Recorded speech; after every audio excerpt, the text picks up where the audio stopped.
ನಿನಗಾಗಿ ಭಾಗ 88. ದಮಯಂತಿ ವಿಕ್ರಮ್ನನ್ನು ಆಸೆಯ ಕಣ್ಣುಗಳಿಂದ ನೋಡುತ್ತಿದ್ದಳು. ಬೆಳಿಗ್ಗೆ ಎಚ್ಚರವಾದಾಗ ಅವನ ಕಣ್ಣುಗಳಿಗೆ ಮುತ್ತು ಕೊಡುತ್ತಿದ್ದಳು. ಇನ್ನೂ ಕೂಡ ಅವನನ್ನು ಮುದ್ದಾಡಬೇಕು ಅಂತ ಅನಿಸಿತು. ಇಬ್ಬರು ಸಂಪೂರ್ಣವಾಗಿ ಬೆತ್ತಲಾಗಿದ್ದು ಅವರ ದೇಹದ ಬಿಸಿ ಪರಸ್ಪರ ಒಬ್ಬರನ್ನು ಒಬ್ಬರು ಅಂಟಿಕೊಳ್ಳುವಂತೆ ಮಾಡಿದೆ. ಆ ಬಂಧನದಿಂದ ಬಿಡಿಸಿಕೊಳ್ಳಲು ಅವಳಿಗೆ ಇಷ್ಟವಿಲ್ಲ. ಅವಳು ಇನ್ನೂ ಕೂಡ ಅವನನ್ನು ಗಟ್ಟಿಯಾಗಿ ತಬ್ಬಿಕೊಂಡಿದ್ದಾಳೆ. ಅವನನ್ನು ಬಿಡಲು ಮನಸ್ಸಿಲ್ಲ. ಸಮಯ ನೋಡಿದಾಗ ಬೆಳಿಗ್ಗೆ 7 ಗಂಟೆ ಆಗಿತ್ತು. ಇನ್ನೂ ಸ್ವಲ್ಪ ಹೊತ್ತು ಮಲಗಬಹುದು ಅಂತ ಅಂದುಕೊಂಡಳು. ಆದರೆ ನಿರಂತರವಾಗಿ ವಿಕ್ರಮ್ನ ಫೋನ್ ರಿಂಗ್ ಆಗುತ್ತಿತ್ತು. ನಿಧಾನವಾಗಿ ಫೋನ್ ತೆಗೆದುಕೊಂಡು ನೋಡಿದಾಗ ಅದರ ಮೇಲೆ ಕಿರಣ್ ಕಾಲಿಂಗ್ ಅಂತ ಬರುತ್ತಿತ್ತು. ನೋಡಿದ ತಕ್ಷಣ ಭಯದಿಂದ ಫೋನನ್ನು ಕಟ್ ಮಾಡಿದಳು. ಅವನಿಗೆ ಎಚ್ಚರವಾದರೆ ಇಲ್ಲಿಂದ ಎದ್ದು ಹೊರಟು ಹೋಗುತ್ತಾನೆ. ನಂತರ ಕಷ್ಟವಾಗುತ್ತದೆ ಅನ್ನುವುದು ಅವಳ ಭಯವಾಗಿತ್ತು. ನಂತರ ಅವನನ್ನು ತಬ್ಬಿಕೊಂಡು ಮಲಗಿದಳು. ರಾತ್ರಿ ಆಗಿದ್ದ ಇಬ್ಬರ ಅದ್ಭುತವಾದ ಮಿಲನವನ್ನು ನೆನೆಸಿಕೊಂಡು ಅವನಿಗೆ ಎಚ್ಚರವಾಯಿತು. ವಿಕ್ರಮ್ಗೆ ಅವಳ ಮುದ್ದಾದ ಮುಖವನ್ನು ನೋಡಿ ಪುನಃ ಮುದ್ದಾಡಬೇಕು ಅಂತ ಅಂದುಕೊಂಡು ಇಷ್ಟ ಬಂದ ಕಡೆ ಮುತ್ತುಗಳನ್ನು ಕೊಡಲು ಆರಂಭಿಸಿದ. ನಂತರ ಅವಳನ್ನು ಗಟ್ಟಿಯಾಗಿ ತಬ್ಬಿಕೊಂಡ. ಆ ಬಿಸಿಗೆ ಅವಳಿಗೂ ಕೂಡ ಎಚ್ಚರವಾಯಿತು. ಐ ಲವ್ ಯು ವಿಕ್ರಮ್ ಅಂತ ಹೇಳುತ್ತಾಳೆ. ಅವನು ನಿನಗೆ ಎಚ್ಚರವಾಗಿದ್ದೀಯಾ? ಪ್ಲೀಸ್ ನನ್ನನ್ನು ಬಿಟ್ಟು ಹೋಗಬೇಡ. ನಾವಿಬ್ಬರು ಇದೇ ರೀತಿ ಇನ್ನೂ ಸ್ವಲ್ಪ ಹೊತ್ತು ಇರೋಣ ಅಂತ ರಿಕ್ವೆಸ್ಟ್ ಮಾಡಿ ಕೇಳಿಕೊಂಡ. ಆಗ ಅವಳು ನಾನು ಫ್ರೆಶ್ ಆಗಬೇಕು, ತುಂಬ ಸಮಯವಾಗಿದೆ, ಹೊರಗೆ ಹೋಗೋಣ, ನಾವಿಬ್ಬರೇ ಇರುವ ಜಾಗಕ್ಕೆ. ಇಲ್ಲಿ ಇದ್ದರೆ ನಮಗೆ ಎಲ್ಲರೂ ಫೋನ್ ಮಾಡುತ್ತಾರೆ,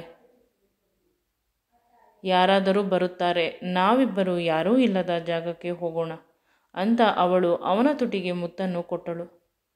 ಅವಳು ಹೇಳಿದ ಮೇಲೆ ಮುಗಿಯಿತು. ಅವನು ಕೂಡ ಅವಳು ಹೇಳಿದ ಕೆಲಸವನ್ನು ಮಾಡಲೇಬೇಕು. ಅವಳು ಒಮ್ಮೆ ಹೇಳಿದ ಮೇಲೆ ಅವನು ತಲೆ ಮೇಲೆ ಇಟ್ಟುಕೊಂಡು ಮಾಡುತ್ತಾನೆ. ಇಬ್ಬರು ತುಂಬ ಸಮಯ ಒಬ್ಬರನ್ನೊಬ್ಬರು ಮುದ್ದಾಡುತ್ತಿದ್ದರು. ಬೆಳಿಗ್ಗೆ ಆಗಿದ್ದರೂ ಕೂಡ ಅವರಿಗೆ ಅದರ ಅರಿವು ಇಲ್ಲ. ಯಾವಾಗಲೂ ಜೊತೆಯಲ್ಲೇ ಇರುತ್ತೇವೆ ಅನ್ನುವ ನಂಬಿಕೆ ಇಬ್ಬರಿಗೂ ಇಲ್ಲ. ಇಲ್ಲಿ ಯಾವಾಗ ಸಂಬಂಧ ಕಳೆದು ಹೋಗುತ್ತದೆ ಅನ್ನುವ ಭಯ. ಆ ಭಯದಿಂದ ಇನ್ನೂ ಕೂಡ ಒಬ್ಬರಿಗೆ ಒಬ್ಬರು ಹತ್ತಿರವಾಗುತ್ತಿದ್ದಾರೆ, ಅಗತ್ಯಕ್ಕಿಂತ ಹೆಚ್ಚಿಗೆ ಅಂತ ಅನಿಸುತ್ತದೆ.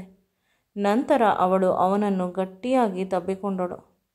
ಅವಳ ಎದೆಗಳು ಅವನ ಎದೆಗೆ ಟಚ್ ಆಗುತ್ತಿತ್ತು. ಆ ಸುಂದರವಾದ ಕ್ಷಣಗಳನ್ನು ಮಧುರವಾಗಿ ಇಬ್ಬರು ಕಳೆದರು. ನಂತರ ಇಬ್ಬರು ಒಟ್ಟಿಗೆ ಸ್ನಾನ ಮಾಡಿದರು. ಅವನಿಗೆ ಇವಳು, ಇವಳಿಗೆ ಅವನು ಸ್ನಾನ ಮಾಡಿಸಿದರು. ಇಬ್ಬರು ಅಂದುಕೊಂಡಿರಲಿಲ್ಲ ಈ ರೀತಿ ಸುಂದರವಾದ ಬದುಕು ನಾವು ಕೂಡ ಬದುಕುತ್ತೇವೆ ಅಂತ. ಮದುವೆಯಾದ ಮೊದಲ ರಾತ್ರಿಯೆಲ್ಲ ಕನಸುಗಳು ಭಗ್ನವಾಗಿತ್ತು. ಚಿಕ್ಕಮ್ಮ ಕೊಡುವ ಕಷ್ಟಕ್ಕಿಂತ ವಿಕ್ರಮ್ ಜಾಸ್ತಿ ಕಷ್ಟ ಕೊಡುತ್ತಿದ್ದ. ದಮಯಂತಿಗೆ ಅದನ್ನು ನೆನೆಸಿಕೊಂಡು ಅವಳ ಕಣ್ಣುಗಳಲ್ಲಿ ಸ್ವಲ್ಪ ಕಣ್ಣೀರು ಬಂತು. ಅದನ್ನು ನೋಡಿ ವಿಕ್ರಮ್ ಭಯದಿಂದ ಏನಾಯಿತು, ಹುಷಾರಿಲ್ಲವಾ ನಿನಗೆ ಅಂತ ಕೇಳಿದ. ಇಲ್ಲ, ಚೆನ್ನಾಗಿದ್ದೇನೆ ಅಂತ ಹೇಳಿದಳು. ಮತ್ತೆ ಯಾರಾದರೂ ಏನಾದರೂ ಅಂದರ ತುಂಬ ಕಾಳಜಿಯಿಂದ ಕೇರಿಂದ ಕೇಳುತ್ತಿದ್ದ. ಆಗ ಅವಳು ಏನೂ ಮಾತನಾಡಲಿಲ್ಲ. ಮತ್ತೆ ನಿಮ್ಮ ಚಿಕ್ಕಪ್ಪನನ್ನು ನೋಡಬೇಕು ಅಂತ ಆಸೆ ಆಗುತ್ತಿದೆಯಾ? ಅವಳು ಎಲ್ಲ ಪ್ರಶ್ನೆಗಳಿಗೂ ತಲೆಯನ್ನು ಇಲ್ಲ ಅಂತ ಅಲ್ಲಾಡಿಸುತ್ತಿದ್ದಳು. ನಂತರ ಸುಸ್ತಾಗಿ ಅವನೇ ಕುಳಿತುಬಿಟ್ಟ ಅವಳ ಪಕ್ಕ. ವಿಷಯ ಏನು ಅಂತ ಹೇಳಿದರೆ ನಾನು ಅದಕ್ಕೆ ಪರಿಹಾರವನ್ನು ಹುಡುಕುತ್ತೇನೆ. ನಿನ್ನ ಮುಖದಲ್ಲಿ ಖುಷಿಯನ್ನು ಮಾತ್ರ ನಾನು ನೋಡಲು ಇಷ್ಟಪಡುವುದು. ನನ್ನಂದ ಬಡಪಾಯಿಯ ಕತೆ ಏನಾಗಬೇಡ. ನಿನ್ನನ್ನೇ ನಂಬಿದ್ದೇನೆ, ನಿನಗಾಗಿ ಬದುಕುತ್ತಿದ್ದೇನೆ. ನಾನು ನಿನ್ನವನು, ಅದು ಎಷ್ಟು ಸತ್ಯವೋ ನೀನು ಕೂಡ ನನ್ನವಳೇ, ಅದು ಇನ್ನೂ ದೊಡ್ಡ ಪರಮ ಸತ್ಯ. ಅವಳು ಅವನನ್ನು ಗಟ್ಟಿಯಾಗಿ ತಬ್ಬಿಕೊಂಡು ಜೋರಾಗಿ ಅಳಲು ಶುರು ಮಾಡಿದಳು. ನನಗೆ ಹಳೆಯದೆಲ್ಲ ನೆನಪಾಯಿತು. ಪ್ಲೀಸ್ ನನ್ನನ್ನು ನೀವು ಬಿಟ್ಟು ಹೋಗಬೇಡಿ. ಇಂದು ನಾನು ನಿಮ್ಮನ್ನು ತುಂಬ ಪ್ರೀತಿಸುತ್ತೇನೆ. ಅಂತ ಹೇಳುತ್ತಿದ್ದಳು. ಕೊನೆಗೆ ನೀವು ನನಗೆ ಆಗ ತುಂಬ ಹಿಂಸೆ ಮಾಡುತ್ತಿದ್ದಿರಿ. ವಿಧಿಯಿಲ್ಲದೆ ನಾನು ನಿಮ್ಮನ್ನು ತುಂಬ ಚೆನ್ನಾಗಿ ಬೈದುಕೊಂಡಿದ್ದೇನೆ. ಅದಕ್ಕಾಗಿ ಸಾರಿ ಅಂತ ಅವಳು ಕೇಳಿದಾಗ ಅವನು ಜೋರಾಗಿ ಅಳಲು ಶುರು ಮಾಡಿದ. ನಾನು ಕೂಡ ನಿನಗೆ ತುಂಬ ನೋವು ಮಾಡಿದ್ದೇನೆ. ಒಮ್ಮೊಮ್ಮೆ ಆಗಿನ ಸಮಯವನ್ನು ನೆನೆಸಿಕೊಂಡರೆ ನಾನು ಎಷ್ಟು ಕೆಟ್ಟವನು ಅಂತ ಅನಿಸುತ್ತದೆ. ನಿನ್ನನ್ನು ಮನುಷ್ಯಳಂತೆಯೂ ಕೂಡ ನೋಡಿಲ್ಲ, ಕಾಡು ಪ್ರಾಣಿ ರೀತಿ ನೋಡಿದ್ದೇನೆ.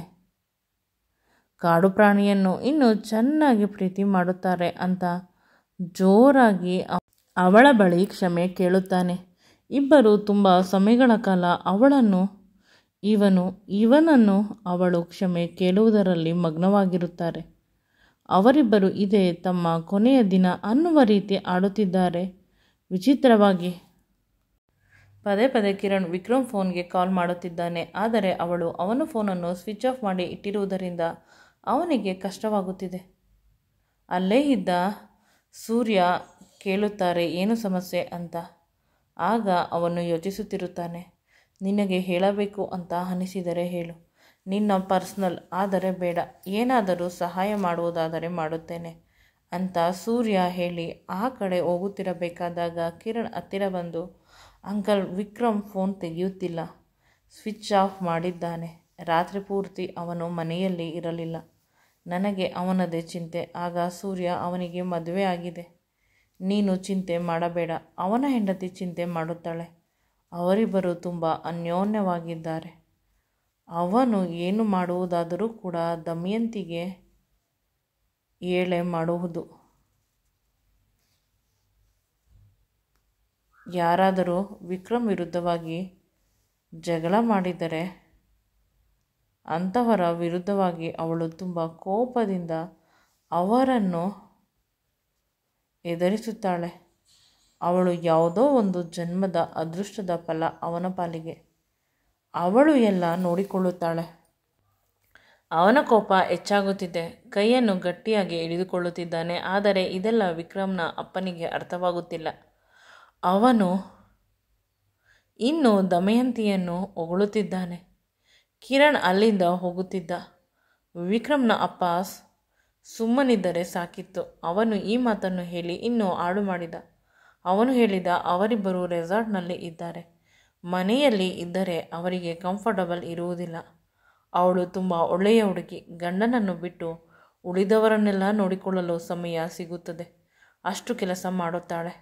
ಅದಕ್ಕಾಗಿ ವಿಕ್ರಮ್ ಅವಳಿಗೆ ಹೇಳದೆ ಅವಳನ್ನು ನಮ್ಮ ರೆಸಾರ್ಟ್ಗೆ ಕರೆದುಕೊಂಡು ಹೋಗಿದ್ದಾನೆ. ಮದುವೆಯಾದ ಮೇಲೆ ಅವರಿಬ್ಬರು ಹನಿಮೂನ್ಗೆ ಹೋಗಿಲ್ಲ. ಕೊನೆ ಪಕ್ಷ ಈಗಲಾದರೂ ಅವರಿಬ್ಬರು ಆರಾಮವಾಗಿ ಇರಲಿ ಬಿಡು. ನೀನು ಫೋನ್ ಮಾಡಬೇಡ. ವಿಕ್ರಮ್ನ ಅಮ್ಮ ಆರಾಮವಾಗಿ ಇದ್ದಾರೆ ಅಲ್ಲವೇ? ಇನ್ನೇನು, ಅವರನ್ನು ನೋಡಿಕೊಳ್ಳಲು ನಾವೆಲ್ಲ ಇದ್ದೇವೆ. ಇನ್ಯಾವುದೇ ವಿಷಯದ ಬಗ್ಗೆ ಚರ್ಚೆ ಬೇಡ ಅಂತ ಅವನು ಹೋದ. ಇವನಿಗೆ ಕೋಪ ಜಾಸ್ತಿ ಆಯಿತು. ನಾನು ಇವನಿಗೆ ಫಾರಿನ್ನಿಂದ ಬಂದೆ ಇವನ ಜೊತೆ ಸಮಯ ಕಳೆಯಲು, ಆದರೆ ಇವನು ನನ್ನನ್ನು ಬಿಟ್ಟು ಹೋಗಿದ್ದಾನೆ. ಇವನಿಗೆ ಕೋಪ ಬಂತು. ತನ್ನ ರೂಮಿಗೆ ಹೋಗಿ ರೂಮಿನಲ್ಲಿ ಎಲ್ಲ ಸಾಮಾನುಗಳನ್ನು ಬಿಸಾಕಿದ. ಪದೇ ಪದೇ ಕಾಲ್ ಮಾಡುತ್ತಿದ್ದರೂ ಕೂಡ ಫೋನ್ ಸ್ವಿಚ್ ಆಫ್ ಬರುತ್ತಿದೆ. ನಂತರ ಆಫೀಸ್ಗೆ ಮಾಡಿದ. ಅವರ ಸೆಕ್ರೆಟರಿ ಫೋನ್ ತೆಗೆದುಕೊಂಡು, 3 ದಿನದಿಂದ ಕೇವಲ ಅವರ ವಿಷಯದ ಬಗ್ಗೆ ಕೇಳುತ್ತೀರಾ? ಏಕೆ? ಅವರಿಬ್ಬರು ಚೆನ್ನಾಗಿರಲಿ ಬಿಡಿ. ಅವರಿಬ್ಬರು ಈಗ ರೂಮಿನಲ್ಲಿ ಇದ್ದಾರೆ, ತುಂಬ ಸಮಯವಾಗಿದೆ, ಎಚ್ಚರವಾಗಿ. ಏನೋ ಮಾತನಾಡುತ್ತಿದ್ದಾರೆ. ಈಗ ಹೋಗಿ ಕರೆದರೆ ಬೈಯುತ್ತಾರೆ. ಪ್ಲೀಸ್ ಸರ್, ನಮ್ಮನ್ನು ಈ ವಿಷಯದಿಂದ ತುಂಬ ದೂರವಿಡಿ ಅಂತ ಅವನ ಸೆಕ್ರೆಟರಿ ಹೇಳಿ ಫೋನನ್ನು ಕಟ್ ಮಾಡಿದರು. ಆದರೆ ಕಿರಣ್ಗೆ ಇದೆಲ್ಲ ಬೇಡವಿತ್ತು. ಅವನಿಗೆ ಕೇವಲ ವಿಕ್ರಮ್ ಬೇಕಿತ್ತು. ಇನ್ನೂ ಅವನಿಗೆ ನಿರಾಸೆ ಆಯಿತು. ಇನ್ನೇನು ಮಾಡಲಿ ನಾನು ಅಂತ ತಿಳಿಯದೆ ಅಲ್ಲೇ ಕುಳಿತುಕೊಂಡ. ಆಗ ಅವನ ತಲೆಯಲ್ಲಿ ಒಂದು ಕೆಟ್ಟ ಯೋಚನೆ ಹೊಳೆಯಿತು. ಆ ಯೋಚನೆ ತುಂಬ ಭಯಾನಕರವಾಗಿದ್ದು ಅವನು ಬೆಚ್ಚಿದ. ಆ ಕೆಲಸ ಮಾಡಲು ಅವನಿಗೆ ಇಷ್ಟವಿಲ್ಲ. ಆದರೆ ಈ ಕೆಲಸವನ್ನು ಮಾಡಿದರೆ ಮಾತ್ರ ವಿಕ್ರಮ್ ಮನೆಗೆ ಹುಡುಕಿಕೊಂಡು ಬರುತ್ತಾನೆ ನನ್ನನ್ನು, ಇಲ್ಲವಾದರೆ ಅವನು ನನ್ನ ಕೈಗೆ ಸಿಗುವುದಿಲ್ಲ ಅಂತ ಯೋಚಿಸುತ್ತಿದ್ದ. ಏನು ಮಾಡಲಿ ಅಂತ ಅವನು ವಿಕ್ರಮ್ಗಿಂತ ಜಾಸ್ತಿ ವಿಕ್ರಮ್ನ ಅಮ್ಮನನ್ನು ಪ್ರೀತಿ ಮಾಡುತ್ತಿದ್ದ. ಅದು ಸತ್ಯ ಕೂಡ. ಆದರೆ ಈಗ ವಿಕ್ರಮ್ ಮನೆಗೆ ಬರಬೇಕಾದರೆ ಅವರ ಅಮ್ಮನಿಗೆ ತೊಂದರೆ ಮಾಡಲೇಬೇಕು. ನನ್ನನ್ನು ಪ್ರಾಣಕ್ಕಿಂತ ಹೆಚ್ಚಾಗಿ ಸಾಕಿದ ತಾಯಿ, ನನ್ನ ಸ್ವಂತ ತಾಯಿಗಿಂತ ಹೆಚ್ಚು ಜಾಸ್ತಿ ಪ್ರೀತಿಯನ್ನು ಕೊಟ್ಟಿದ್ದಾರೆ. ಈಗ ವಿಧಿಯಿಲ್ಲ. ನಾನು ವಿಕ್ರಮ್ ಮನೆಗೆ ಬರಬೇಕಾದರೆ ಅವರ ಅಮ್ಮನಿಗೆ ಏನಾದರೂ ತೊಂದರೆ ಆಗಲೇಬೇಕು ಅಂತ ಯೋಚಿಸುತ್ತಿದ್ದೆ.